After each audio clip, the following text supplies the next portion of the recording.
И самата Софија вели тоа се македонски државјани со бугарско самоспознание. А ние го слушнавме председателот на фашистичкиот клуб Ванчо Михајлов во Битола во интервјуто на бугарската телевизија, во која самиот кажа дека ние сме македонци, пораснавме со тој идентитет, одевме Бугарија на одмор, таму секогаш ни велеа дека сме бугари. Меѓутоа почнавме да читаме литература за да дадеме одговор, читавме и одеднаш се пробудивме како бугари.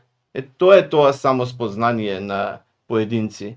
Проблемот на Македонија не е во дефицит на демократија, туку во суфицит на врховизам. А врховизмот не е етничко, туку геополитичко прашање. Врховизмот е израз кој што се употребува од 1895 година и значи сервилност на определена номенклатура, која во отсуство на доверба од сопствениот електорат, мандат за власт во Македонија бара од некоја друга и туѓа метропола. Во 20. век тие метрополи биле Белград, Софија и Атина, во 21. век тоа се Брисел, Страсбург и Вашингтон.